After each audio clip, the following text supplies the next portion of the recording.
اصلا بی‌نظیره. ببین خدا چی درست کرده. حتی باورت نمیشه چنین مجموعه بزرگی داره برای ما 24 ساعته کار میکنه و خبر نداری ازش. اسمش کینزین هست. یه پروتئین حرکتی با 2 تا پای خیلی ریز با سرش بارو میگیره و قدم به قدم روی بزرگراهای سلولی حرکت میکنه. حالا جالب اینه که هر قدمش فقط 8 نانومتره و برای هر قدم یه مولکول ATP هم مصرف میکنه. اما سرعت به شدت زیادی هم داره، به طوری که در هر ثانیه 100 تا قدم برمی‌داره. جالب نیست؟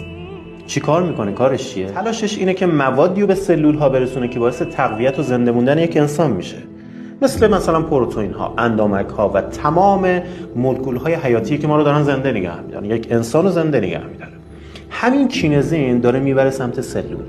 ببین خدا چی استخدام کرده برامون.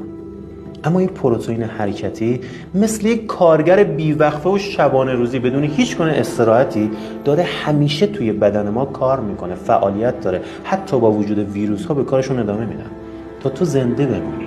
شاید به نظر نیاد، ولی تو فکر کن خدا چنین کارگرای 24 ساعتی رو برامون استخدام کرده که بدون هیچ چشم داشتی برای ما کار میکنن، بدون حقوق، تا زندگی کنیم. جالبه که ما گاهی وقتا بزرگترین لطف خدا که سلامتیمون هست رو فراموش میکنیم و قصه مال دنیا رو میخوریم.